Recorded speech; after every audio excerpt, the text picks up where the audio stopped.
Hello, welcome to our Sunday evening's edition of Arirang News. I'm Daniel Che. An abrupt cancellation of a popular North Korean band's overseas concert has raised speculation about the state of relations between the regime and its longtime ally, China. Connie Kim looks into the possible reasons behind this move and the potential implications for the future. Did China's decision to send low-level officials to a North Korean band concert in Beijing lead to the abrupt event cancellation just hours before the band was scheduled to take stage? That seems to be the case. Citing a Chinese official, a source in China told Seoul-based Yonhap news agency on Sunday, Beijing decided to send vice ministerial-level officials to the event instead of a higher-ranking party leader following Pyongyang's claim to have developed the hydrogen bomb. North Korea had originally asked that China send President Xi Jinping or Premier Li Keqiang to the concert, but China declined, proposing instead to send one of its 25 highest-ranking officials. Pyongyang agreed.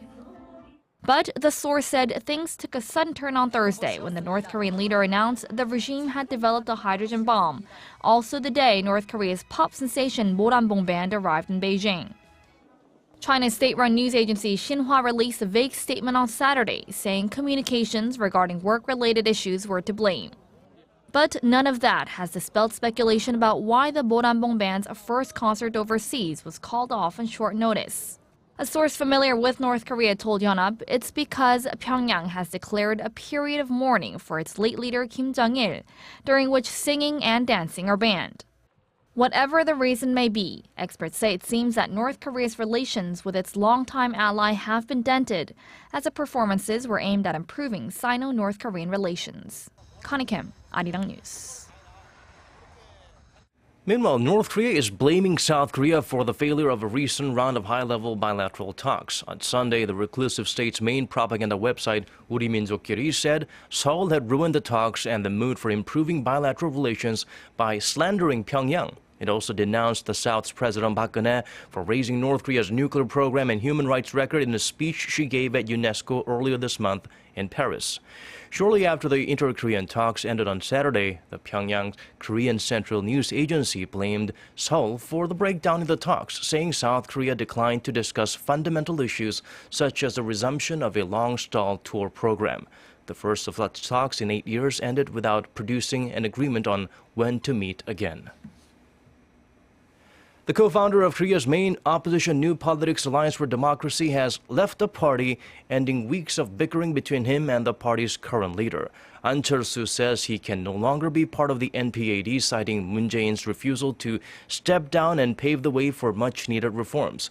Kwon Jang-ho has the details. At a news conference on Sunday morning, Ahn Cheol-soo announced that he is leaving his party, the New Politics Alliance for Democracy, which he co-founded just 21 months ago. I failed the party and the people hoping to remake the party into a party the public can trust and rely on. After a disastrous by-election for the party in July last year, Ahn gave up his seat as party co-chair, but since then has had bitter disagreements with Moon Jae-in, the current party leader. After that, the NPAD failed to build momentum, suffering another defeat in by-elections in April. Since then, Ahn has been calling for Moon to resign and for further reforms to the party, but Moon has argued the changes would be ill-timed. The party is more interested in protecting its vested interests. There's been talk of reform, but in reality, they are afraid of reform. The move could result in more defections from the party and cause a major disruption in their preparations for an upcoming by-election in April.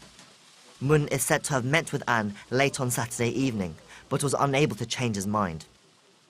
Ahn started his professional life as a physician before becoming a successful businessman and the founder of Korea's leading antivirus software company, AnLab.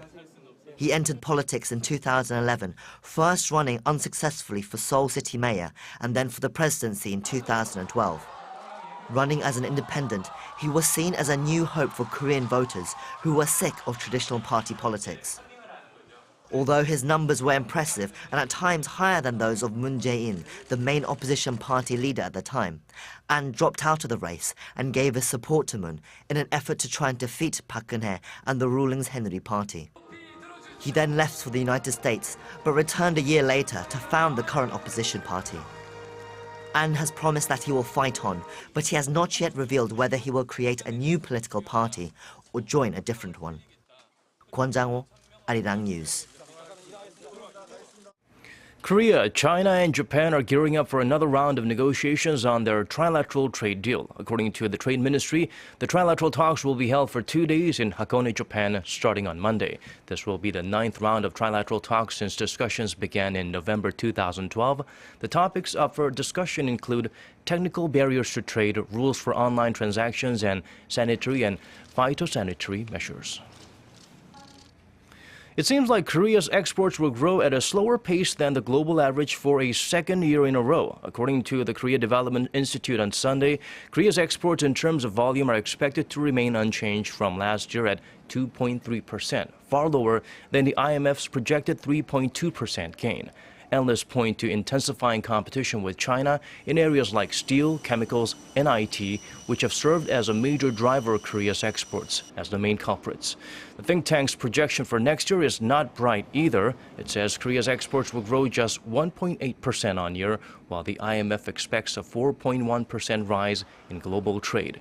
Korea has recorded export growth rates for lower than the global average only 2 times since 2000, in 2001 and 2014. The controversial relocation of the U.S. base is now in its final stages of construction. Our Kim Hyun-bin was in Pyeongtaek. He provides us with a preview of the largest U.S. military relocation project to date. The massive Camp Humphreys expansion project is near completion, with plans for most of the U.S. forces in Korea to be stationed there by 2017. The Humphrey base is 86% complete. When ready next year, it will station some 27,000 U.S. troops. The $10.7 billion relocation project has been called the largest ever for the U.S. military. Today you can actually witness the ongoing efforts and progress at the United States Army Garrison Humphreys as we continue with constructing hundreds of new buildings and adding more than 2,000 acres to this installation. The U.S. 8th Army headquarters in Korea is currently dispersed along the demilitarized zone, exposed to immediate threats from the north. But with the relocation to Pyeongtaek, Gyeonggi-do province, U.S. military officials say will increase the survival rate of its troops. U.S. Forces Korea Base Realignment Office Director Kim Gi-soo said that there will be no problem encountering threats from Pyongyang, even though the base is 70 kilometers south of Seoul. There is a harbor, train station, and the Osan Air Base within a 20-kilometer proximity to the base. Also during crises, we will use the newly built railway and roads to send our troops north to the border.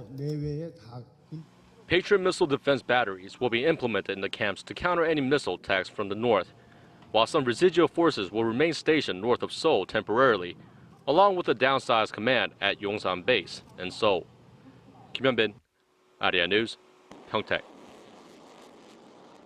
Russia says it supports Iraq's stance against the presence of Turkish troops in northern Iraq, calling it an unlawful incursion. The Russian Foreign Ministry said in a statement Saturday, Foreign Minister Sergei Lavrov has spoken with his Iraqi counterpart Ibrahim al-Jafari by phone and expressed Russia's firm support of the sovereignty and territorial integrity of Iraq. Iraq says Turkey deployed its forces without permission. Turkey insists its troops were there to protect trainers working with Iraqi forces at the site. Baghdad appealed to the UN Security Council on Friday to demand an immediate and unconditional withdrawal of all Turkish troops from the northern part of the country. India and Japan have signed a nuclear cooperation agreement after a 3-day bilateral summit in New Delhi, where India's Prime Minister Narendra Modi met with his Japanese counterpart Shinzo Abe. The MOU enables Japan to export technology and equipment related to nuclear power plants to India. However, it also says Japan would suspend cooperation if India conducts nuclear tests. Another part of the deal clears the way for Japan to build a bullet train system for a major high-speed rail project being planned in India. The project will connect Mumbai and Ahmedabad in western India and is estimated to cost $12 billion. And over in the U.S., after days of searching a lake near the site of the recent shooting attack in San Bernardino, California, the FBI has wrapped things up. A number of items were recovered, but there's no word yet on what was found or if it was related to the investigation into the attack. Federal authorities believe the attackers, Saeed Farouk and his wife, Tashfeen Malik, may have gone to the area, which isn't far from the site of the December 2nd massacre, to dump evidence. Dive teams began searching the area after the agency received information that the couple used to spend time at the lake and a hard drive belonging to them might be submerged there. The couple killed 14 people when they opened fire on a holiday event at a social service facility. Both were later killed by police. And now for the weather, starting with Korea. Most parts of the country can expect some rain starting Monday. There will be drier conditions come Tuesday, but brace yourself for some strong winds after the rain. Seoul will start the first day of the week at 3, Daegu at 4, and Busan at 7. And the mercury will rise to 8, 9, and 13 respectively in those cities later in the day. And as if to remind you this is the middle of December, sub-zero temperatures will return in midweek. And now let's check out the weather conditions outside of Korea, around the world.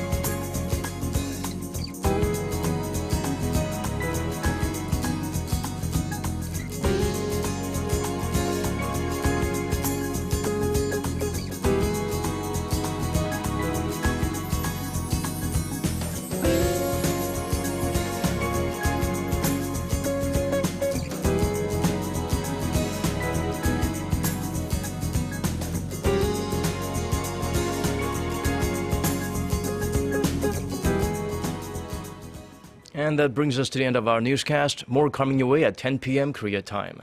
Thank you for watching.